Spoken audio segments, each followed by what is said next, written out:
Next, let's start by drawing a sprite, just one of them. After that, we will draw as many sprites as we can. So let me help you understand what's involved in a sprite and why we're doing it the way that we're doing. I'll be using Microsoft Whiteboard to do these drawings. So here I have the different frames of my character. Two different characters that I have, a knight and a wizard that I've pulled up. I have a couple others as well. How I want this to proceed is the app has, or each of these characters has different actions. This is the attack action. It's called blow, as an attack blow. And each frame has a image file. The first image is image 0000. Second image is 0001, 0002, 3, 4, and so on, and 0007. It goes from 0 to the total number of frames minus 1. We need to figure out how can I reference that image. Now inside the app, we're purposely not using a GIF file. A GIF file would be an easy way of showing an animation inside anything that we make. But for our purposes, we want to say, suppose the character is attacking. And suppose that they are attacked in the middle of that, right? They get stunned, or maybe they have to block in that time. Well, we want to say, let's interrupt that attack between frames 0003 and 0004. We want to be able to do that. Well, with a GIF, we can't do that. We can't interrupt a GIF. The way a web browser works is it just continually repeats that animation inside the GIF, and it has no way of stopping it to change to another one, and it has no way of resetting it either.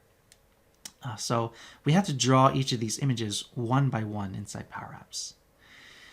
Now, let me show you the way that I've set up. I'd like to show you the way that I've set up each of these files.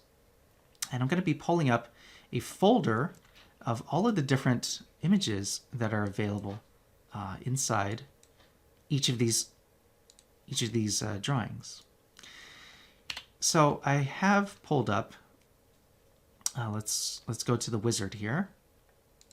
My wizard has starts with the name of the character, in this case the wizard. It has a style. So in this case, I've been using the flat line. The character has 3 different levels, designated by LV and the number. It has 8 different directions. I'll show you what each of those directions indicate.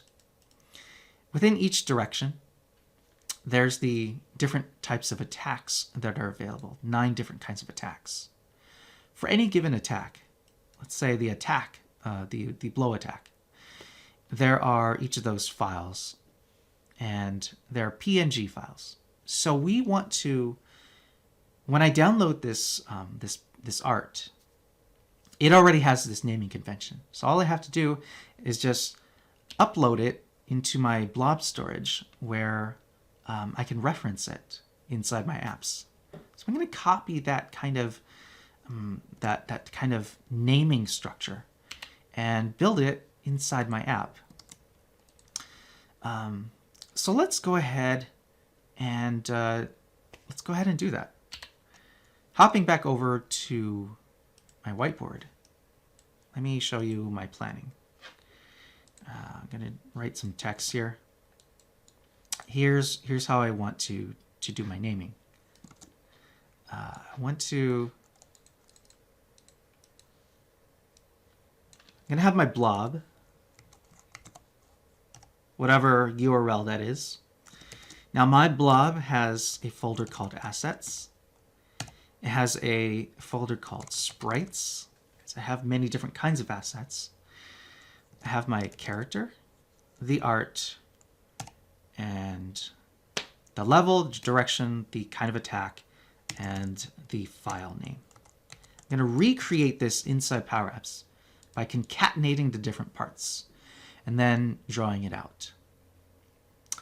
Now, one more thing before I hop back to Power Apps, let me explain what the direction of a character is. So let me draw a character. They have 8 different directions. In an isometric grid, direction number 1 is facing the screen, facing you as the viewer. Direction 3 is when they're facing directly to the right. Direction, let me label these. Direction 5 is when they're facing up, so you see their back. And direction 7 is when they're facing the left direction. Then the directions in between are directions 2, direction 4, 6, and finally 8. That's what I mean by direction. If you'd like to see more videos, please like and subscribe.